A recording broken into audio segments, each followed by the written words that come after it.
तो एमसीडी कौन जीतेगा, कौन होगा एमसीडी का धाकड़, इस बात का फैसला दिल्ली की आवाम, दिल्ली की जनता आज कर रही। सुबह 8 बजे से वोटिंग के सिलसिले की शुरुआत हो चुकी है। अगर आप दिल्ली में हैं तो जाकर के अपना पहले वोट कास्ट कीजिए। हमारी डिबेट आप बाद में भी देख सकते हैं। बहरहाल हमारे साथ चंदन श्रीवास्तव साहब हैं, हमारे साथ अभय दुबे जी हैं। 272 सीटों के लिए आज चुनाव दिल्ली में हो रहा है।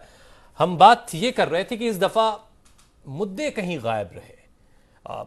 आपके गली में, आपके मोहल्ले की सड़कों में, आपके यहाँ पानी आ रहा है सही तरीके से, साफ सफाई कैसी है, कितने गड्ढे हैं या गड्ढों में ही सड़कें हैं, ऐसे तमाम सवाल हैं।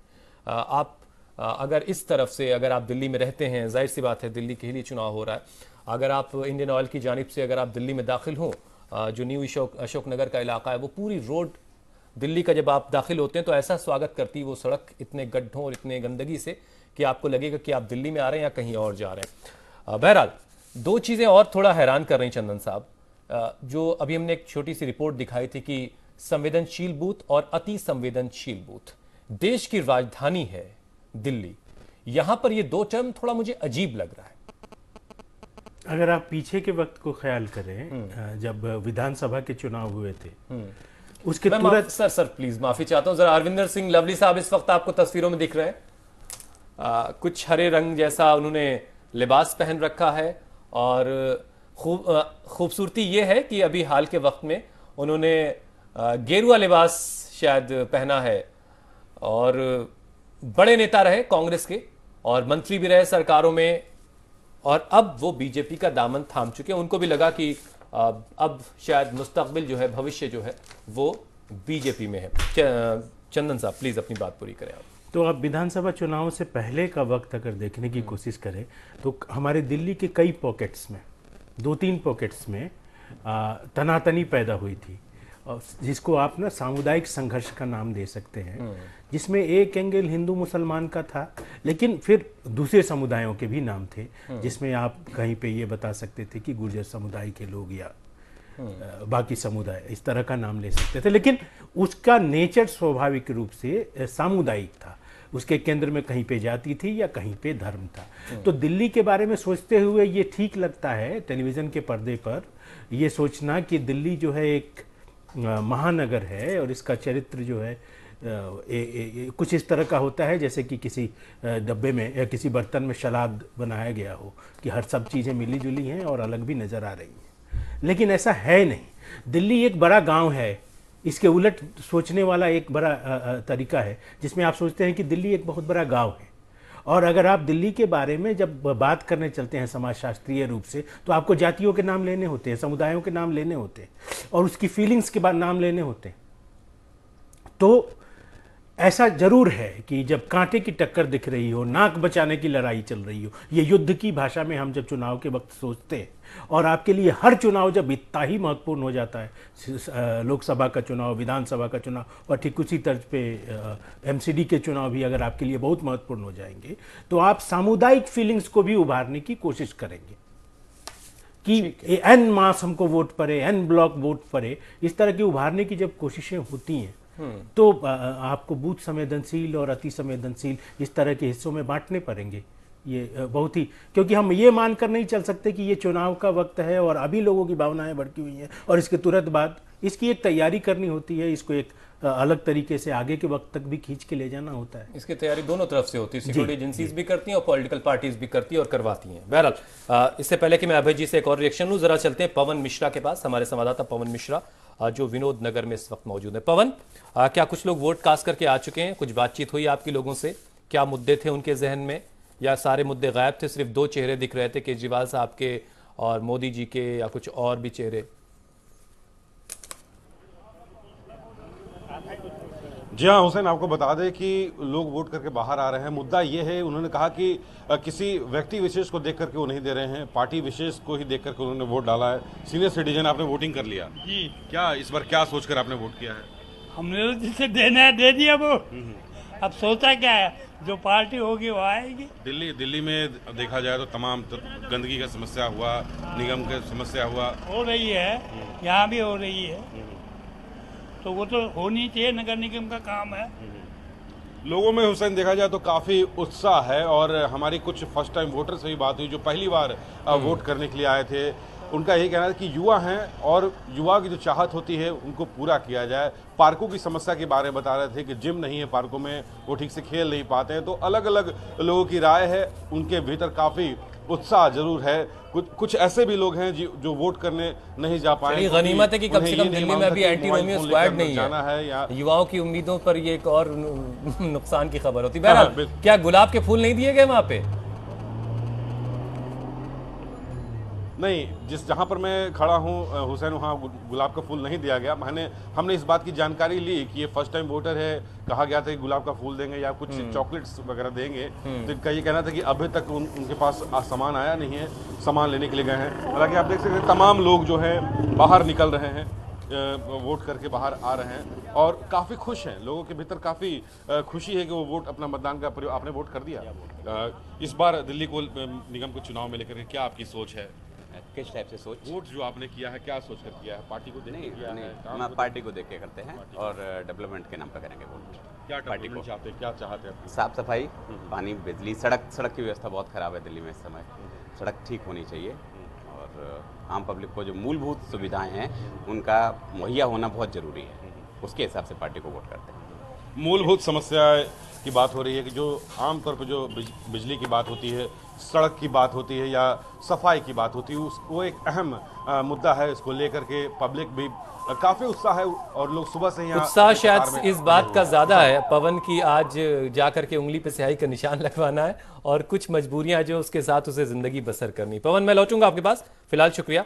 अभय जी, क्या वाकई हम सब ने ये मान लिया है कि जो परिस्थितियां हमारे आसपास हैं और जो सियासी हालात हैं, उन सब चीज़ों के बीच कुछ बहुत बड़ा परिवर्तन जैसा तो होना नहीं है और ये गड्ढे, ये गंदगी, अब हमें इन्हीं के साथ जीने की आदत डाल लेनी चाहिए? देखिए, लोकतंत्र में चीज़ें धीमी गति से चलती हैं और ख़ासतौर से जो तीसरी दुनिया का लोकतंत्र है वहाँ तो चीज़ें आमतौर पर तीसरी दुनिया क्या, जरा ये भी समझा तीसरी दुनिया का मतलब गरीब देशों का लोकतंत्र जो है, मतलब मोटे तौर पर, बाकी तीसरी दुनिया के सिद्धांत तो अलग चीज़ है। वहाँ पर चीज़ें बहुत ही धीमी गति से चलती हैं, आबादी बहुत अधिक होती है, शहरों के ऊपर बहुत दबाव होता है। हर नागरिक सुविधा, कोई भी नागरिक सुविधा बनाई जाती है उसका रखरखाव करना लगभग तकरीबन नामुमकिन हो जाता है। चाहे वो शौचालय हो, चाहे वो मूत्रालय हो, या वो पानी पीने की, ठंडा पानी पिलाने का प्याऊ ही हो, वो बहुत मुश्किल हो जाता है उन चीज़ों को करना। इसके मुकाबले अगर आप पश्चिम में जाएं जहाँ पर आबादी बहुत कम है और नागरिक सुविधाएं बहुत ही अच्छे तरीके से उनका रखरखाव किया जाता है, तो वहाँ नज़ारा आपको बिल्कुल दूसरा मिलेगा। तो फिर हम विश्व भारत शक्ति में और विश्व गुरु बनने की जो बातें करते हैं सिर्फ दिखावा नहीं, है। वो एक अलग मामला है। विश्व शक्ति, विश्व गुरु बनने के लिए आपके शहर अच्छे हों ये आवश्यक नहीं है। उसके लिए तो आपके पास फौज फांटा हो, आपने छोटे देशों को धौंसियाएं और आप किसी तरीके से एक स्पेशल इकोनॉमिक जोन्स बना के अपने आप को एक मैन्युफैक्चरिंग हब में तब्दील कर लें और दुनिया के देशों को माल निर्यात करने लगें, आपका निर्यात का आंकड़ा ग्राफ ऊपर जाए, तो वो दूसरी बातें हैं। यहाँ समस्या ये है कि जो शहरी जीवन है, जिसको अर्बनिज्म कहते हैं, मतलब शहरी जीवन है, उसकी क्वालिटी कैसे मेंटेन की जाए, उसकी क्वालिटी कैसे कायम रखी जाए। और भारत के लिए ये एक बहुत ही बड़ी चुनौती है। एक तो भारत में आबादी के एक स्थान से दूसरे स्थान पर जाने में कोई रोक नहीं है। जैसे चीन में एक रोक है। चीन में शंघाई का आदमी अगर पेइचिंग जाना चाहे या गांव का एक आदमी किसी दूसरे बड़े शहर में जाके रोजगार की तलाश में जाना चाहे तो उसको इतनी आसानी से नहीं जाने दिया जाता है। उस पर रोकें लगी हुई हैं। भारत में रोकें नहीं लगी हुई हैं और मैं इसके पक्ष में हूं। मैं इसकी तारीफ करता हूं कि भारत में रोकें नहीं लगी हुई हैं। इस प्रक्रिया में क्या होता है कि आंतरिक जो आवर्जन है, जो इंटरनल माइग्रेशन है, वो इतना ज्यादा होता है भारत के अंदर, क्योंकि छोटे कस्बों में और देहातों में रोजगार के अवसर नहीं है। तो जहां पर रोजगार के अवसर उपलब्ध हैं वहां बड़े पैमाने पर जनता जाती है, तो वहां पर आबादी मूलक संरचना पूरी तरह बदल जाती है। आप देख लीजिए पिछले 30-35 साल में दिल्ली वो नहीं रहा जो 35 साल पहले हुआ करता था। इसकी आबादी मूलक संरचना पूरी तरीके से बदल गई है। यहाँ पर उत्तर प्रदेश के लोग, यहाँ पर बिहार के लोग, यहाँ पर उत्तराखंड के लोग बहुत बड़े पैमाने पर दिल्ली में आ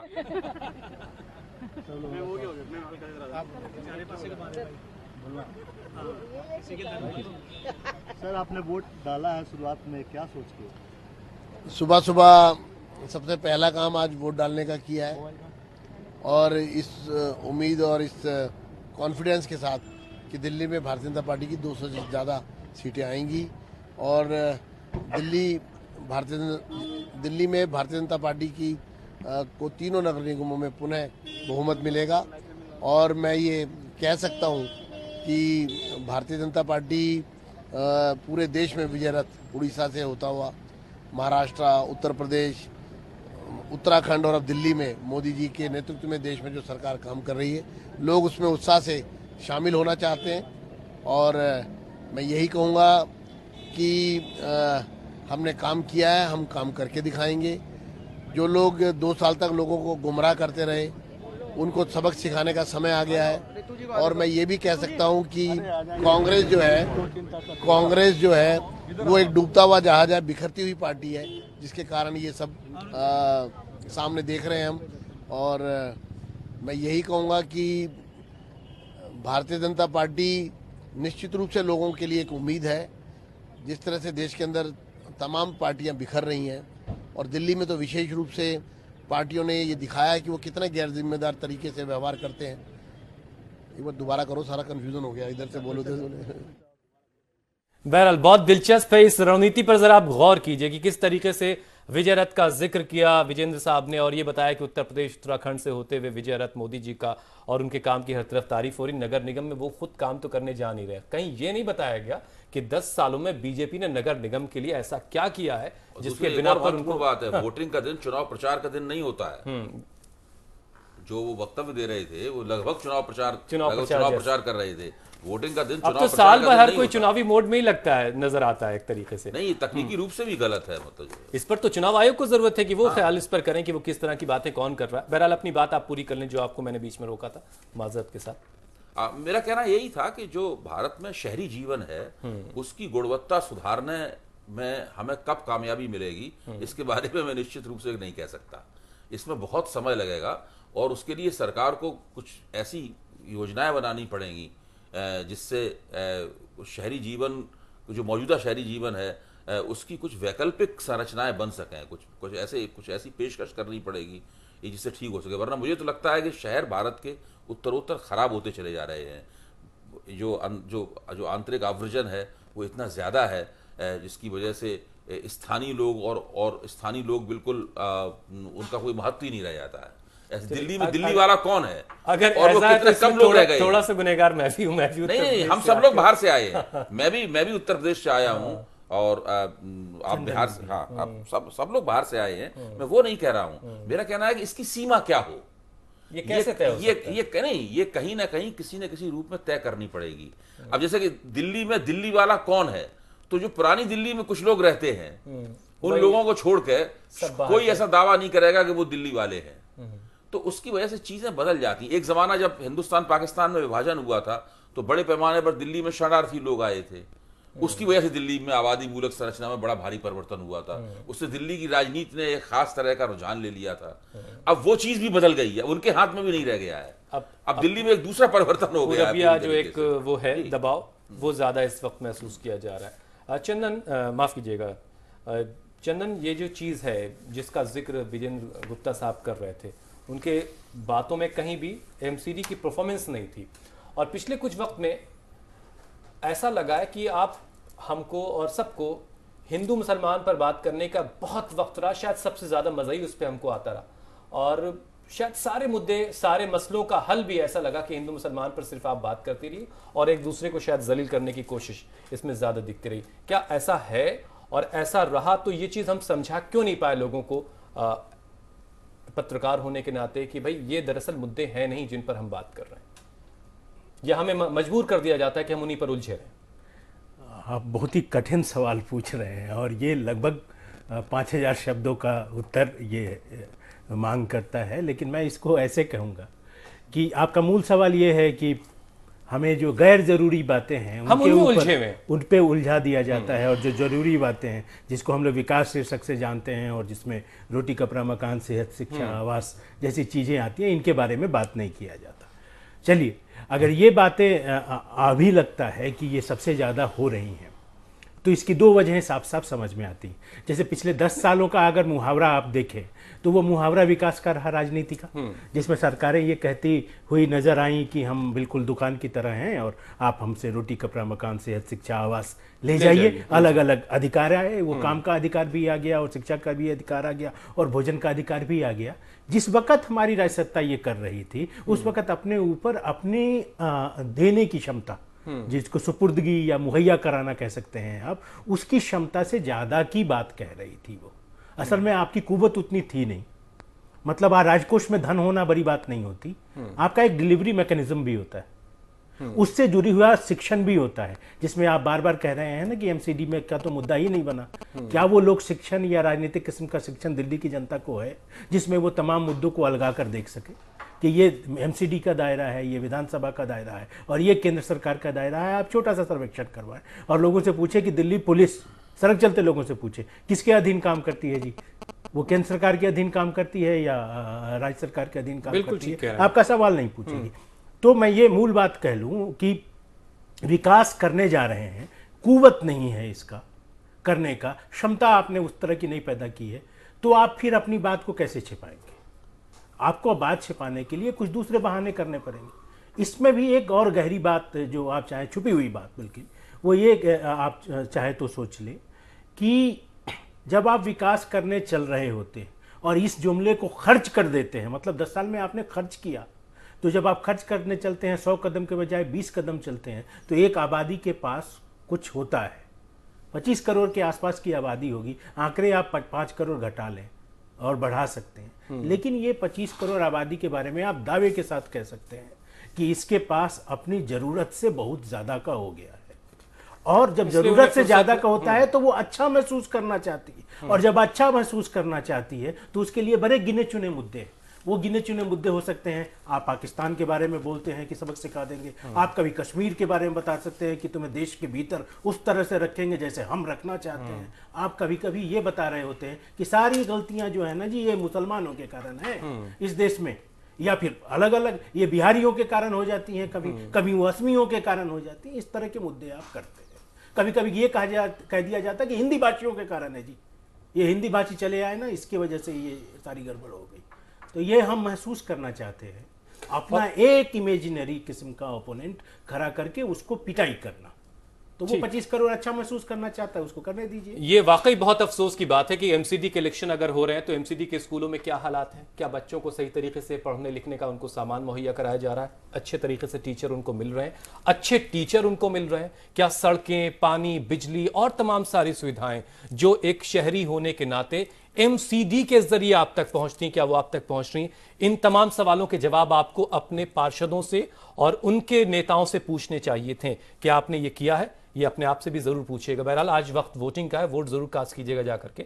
अपने आप से सवाल जवाब करना भी बहुत जरूरी होता है। बहरहाल एक रिपोर्ट हमारे संवाददाता पवन मिश्रा ने हम तक पहुंचाई है, उसे देखिए आप जरा। दिल्ली निगम चुनाव के लिए वोट डाले जा रहे हैं। हमारे साथ युवा मौजूद है जो पहली बार वोटिंग कर रहे हैं। क्या नाम है तुम्हारा? सर रोशन कुमार वर्मा। रोशन, पहली बार वोटिंग कर रहे हो? जी सर, बहुत एक्साइटमेंट भी थी और अब मैंने वोट डाल दिया है। वोट डाल दिया तुमने? जी सर, वोट डाल दिया। क्या सोचकर वोट डाला? क्या एक युवा हो, क्या सोच, क्या सर एक्चुअली लोकल लीडर्स को देख के वोट नहीं डाला मैंने, मतलब नेशनल लेवल पर जो लीडर हैं, जो स्टेट लेवल पर लीडर हैं, उन्होंने क्या काम किया और क्या हुआ वो सब सोच समझ के मैंने वोट दिया था। अच्छा, और तुम्हारा क्या नाम है? माधुरी। माधवी, पहली बार तुमने वोटिंग किया है? हाँ। अच्छा, अभी ये करा नहीं, वैसे जाऊंगी अभी। अच्छा, जा रही पढ़ने के लिए। क्या सोच है तुम्हारी? युवा हो, क्या सोच है तुम्हारी? क्या चाहती है इस बार इलेक्शन को लेके? इस बार ये चाहती हूँ कि मतलब जो ये सड़कें हैं, ये गलियाँ, स्कूल है ना, मतलब बच्चों को अच्छे से अच्छा शिक्षा मिले। कोई भी बच्चा गरीब हो उन्हें ना और अच्छी शिक्षा मिले, कोई मतलब वो बिना पढ़ाई के नहीं रहे। निगम स्कूल की अगर बात करें तो शिक्षा व्यवस्था पूरी तरह से खस्ता हाल है। हाँ, तो उसकी वजह बहुत अच्छा मिले, किसी बच्चों को दिक्कत ना हो कि मतलब पढ़ाई ना कर पाए। उसी बात है, कूड़ा कबाड़ जो है इकट्ठा होता है वो साफ सफाई कर सके। युवा हो, एक अहम मसला होता है युवा लड़कियों के लिए, छेड़खानी एक अहम समस्या है। इससे निपटने के लिए क्या कुछ कहना चाहती हो? इससे निपटने के लिए ना स्कूलों में ना वैसे कराटे वराटे भी सिखाए जाते हैं। अपनी सुरक्षा करने के लिए बहुत सारी चीज़ हमें सिखाई जाती है कि मतलब कोई ये छेड़े या वो करे तो उससे वो कर सके। युवा है, वोटर हैं, काफ़ी उत्साह है, वोट इन्होंने डाला है और इनका यही कहना है कि स्वच्छ दिल्ली, स्वच्छ वातावरण और सुरक्षा पूरी तरह से मिले, यही सोच इनकी है और लोगों से अपील भी कर रहे हैं कि घर से निकले और वोट करें। कैमरा पर्सन प्रदीप रावत के साथ Pawan Mishra, news world India, Delhi. आपने एक दिल्ली की बेटी को सुना और एक दिल्ली के बेटे को सुना। बेटी की बातें मुझे ज़्यादा बेहतर लगी कि उन्होंने इश्यूज़ पर बातें की, लेकिन जो दिल्ली के बेटे साहब थे, मैं नाम मिस कर रहा हूँ उनका, उन्होंने कहा कि उन्होंने अपने स्टेट लीडर्स और नेशनल लीडर्स को देख करके नगर निगम के लिए वोट किया। ये समझने की ज़रूरत है हमें कि हम कहाँ, किस कॉन्टेक्स्ट में क्या करने जा रहे हैं, उसके हिसाब से हमें काम करने की ज़रूरत है। अब अगर इम्तिहान आपका अलग तरीके का है और आप तैयारी अलग तरीके की कर रहे हैं तो नतीजे क्या आएंगे वो आप बेहतर जानते हैं। बहरहाल एक रिपोर्ट और अब देखिए, अभिनव उपाध्याय ने हम तक पहुंचाइए। दिल्ली में मतदान शुरू हो चुका है और सबसे पहले मतदान करने वाले लोगों को आखिर मिला क्या है, मैं दिखाता हूं आपको। एक बुजुर्ग यहाँ पर मेरे साथ में मौजूद है। सर, ये गुलाब का फूल लेकर के आप खड़े हुए हैं, किसने दिया है गुलाब का फूल? पोलिंग अफसर ने। किस लिए दिया है? बधाई दी भाई, चलो ये आप पहला वोट डाल रहे हो अच्छा से। सबसे पहले आप ही ने डाला? हाँ, सबसे पहले मैंने ही डाला है। नाम क्या है सर आपका? दया सिंह त्रिपाठी। जरा निशान तो दिखा दीजिए आपके। ये मैं अपने कैमरे में दिखाता हूँ। त्रिपाठी जी हैं, सबसे पहले वोट डालने गए थे तो इन्हें जो है चुनाव आयोग के जो अंदर अधिकारी बैठे हैं, उन्होंने ये गुलाब का फूल दिया है। और इसी की ही तरह, त्रिपाठी जी की ही तरह एक महिला भी यहाँ पर मौजूद है, इनके हाथ में भी एक खूबसूरत सा गुलाब का फूल मैं आपको दिखाता हूँ। मैडम, ये गुलाब का फूल किसने दिया है आपको? क्यों वोट डाली हुई इसीलिए मिला है। पहले वोट डाली हुई इसीलिए। हाँ, पोलिंग अफसर ने दिया है। नाम क्या है आपका? रेनू त्रिपाठी। तो आप सवेरे कितने बजे पहुंची थी यहाँ पर? 7:30 बजे पहुंच गए थे। तो सबसे पहले आपने वोट डाला जी। फूल आपने दिखा दिया और चुनाव का निशान भी दिखा दीजिए, एक बार हम अपने दर्शकों को भी दिखा देते हैं। ये सबसे पहले वोट डाल के आए हैं, तो ये इस तरह के गुलाब के फूल सभी को दिए जा रहे हैं कि आप ही को? जो पहले दिए डाले उसी को दिया जा रहा है। देखा आपने, सुना, ये दोनों मतदाता वो मतदाता हैं जिन्होंने सबसे पहले आकर के अपने मतदान का उपयोग किया है और दोनों को एक एक गुलाब का फूल मिला है। जाहिर सी बात है कि जो लोग हैं इन्हें ज़रूर इस बात की खुशी हुई होगी कि सबसे पहले वोट डालने गए हैं तो इन्हें जहां एक तरफ गुलाब का फूल भीतर भेंट किया गया है और सबसे पहले वोट डालकर ये यहाँ पर बाहर आए हैं। जाहिर सी बात है, लोगों को जागरूक करने के लिए चुनाव आयोग पहले से भी ऐसा करता रहा है और दिल्ली में जिस तरह से वोट डालने के लिए लोग मुस्तैद दिखाई दे रहे हैं, ऐसा माना जा रहा है कि इस बार वोटिंग का जो परसेंट है वो बेहतर रहेगा। कैमरामैन निहाल सिंह के साथ Abhinav Upadhyay, news world India, Delhi. चलिए, हाथों में गुलाब का फूल लिए और चेहरे की जो खुशी थी वो बता रही थी कि वो गुलाब के फूल की वजह से ज़्यादा है। पता नहीं जिस इलाके में रहते हैं उस इलाके के हालात क्या हैं, वो तो वो उस पर बात नहीं हो सकी। सारी चीज़ें गुलाब के फूल तक सिमट करके आ गई। बहरहाल ये अच्छी कोशिश है, इस कोशिश से कोई गुरेज नहीं है, कोई शिकायत नहीं, लेकिन जिस पर बात होनी चाहिए क्या उस पर बात हो रही है। अभय जी, जो हम बात कर रहे थे, जिस पर चंदन ने अपना कमेंट दिया, ये सवाल इसलिए भी था कि अभी रविशंकर प्रसाद साहब इतने बड़े काबीना के मंत्री हैं, है ना, इतना बड़ा उनका दर्जा है, उसके बावजूद उनके जैसा मंत्री जब जिस तरीके की बात वो कह गए, हालांकि उसके बाद सफाई आई और ये तो सफाई का सिलसिला चलता रहता है, तो क्या वाकई हम सब सिर्फ हिंदू मुसलमान में उलझे हुए हैं और तमाम इश्यूज कहीं किनारे हैं, उस पर कोई बात ही नहीं हो रही है? तो शायद सारे मसलों का हल ही हमको यही लगता है। अगर दिल्ली में आप एमसीडी के चुनाव के ऊपर गौर करें केवल, तो मुझे नहीं लगता कि इस चुनाव में हिंदू मुसलमान का प्रश्न जो है वो किसी भी पार्टियों की तरफ से बहुत केंद्र में रखा गया है या इसके ऊपर ऐसी कोई बहस हुई है। यहाँ पर एक अंतरधारा हो सकती है, एक सांप्रदायिक आग्रह की एक अंतरधारा हो सकती है जो नीचे कहीं चल रही हो, लेकिन चल रही हो या चलाई जा रही हो, देखिए भारत की राजनीति का जो इतिहास है उसमें वो हमें अच्छा लगे या बुरा लगे, वो अंतरधारा हमेशा मौजूद रहती है। बावजूद इसके कि जब देश की सबसे बड़ी अदालत ये कहे कि धर्मों को सियासत से अलग रख कर नहीं, वो देश की अदालत ने क्या कहा है क्या नहीं कहा है, उसके बहुत पहले से, जिस दिन से हिंदुस्तान आजाद हुआ है, वो अंतरधारा हमेशा मौजूद रहती है। उसका राजनीतिक दोहन लोग योजना पूर्वक करते हैं, लेकिन अगर वो नहीं करते हैं तब भी वो अंतरधारा मौजूद रहती ही है। लोगों के दिमाग के एक कोने में उस तरह का एक चिंतन जो है वो हमेशा रहता है मौजूद। उसको किसी राजनीतिक रणनीति, उस राजनीतिक तिकड़म का हिस्सा बनाया गया है कि नहीं बनाया गया है किसी खास चुनाव में, ये अलग बात है। इसलिए मैं नहीं मानता कि एमसीडी के चुनाव में कोई सांप्रदायिक गोलबंदी हुई है। सांप्रदायिक लोगों में चिंतन हो सकता है कि हम एक किसी खास पार्टी को वोट करेंगे तो उससे किसी खास मजहब को फायदा होगा या नहीं होगा, ये सब बातें तो हो सकती हैं, लोग अपने सोच रहे होंगे, और उस जो सोच चल रहा है वो सोच एक राजनीति का एक संचित परिणाम है जो हम सब लोगों की इच्छाओं से स्वतंत्र है, जो आज की तारीख में नहीं बना है। मतलब वो लंबे अरसे बहुत पहले से मौजूद है, मुद्दतों से धीरे धीरे कर बूंद बूंद करके बनता रहा है, और वो हर चुनाव के नतीजे पर कुछ ना कुछ असर डालता है। वो दिल्ली चुनाव के नतीजे पर भी असर डालेगा, मुझे इसमें कोई संदेह नहीं है। ठीक है, ये चीज हमेशा से मौजूद रही जिसकी तरफ अभी जी इशारा कर रहे हैं। वक्त बेवक्त अलग अलग सियासी पार्टियों ने अलग अलग तरीके से उसका इस्तेमाल किया है। बहरहाल एक छोटे से ब्रेक का वक्त है। अभय जी मेरे साथ मौजूद हैं, चंदन मेरे साथ मौजूद हैं, एक और खास मेहमान ब्रेक के बाद मेरे साथ मौजूद होंगे, विजय गोयल साहब, जो खेल मंत्रालय की जिम्मेदारी केंद्र सरकार में उनके कंधों पर है। एक छोटा सा ब्रेक, फौरन लौट रहे हैं, फिर विजय गोयल साहब के पास चलेंगे।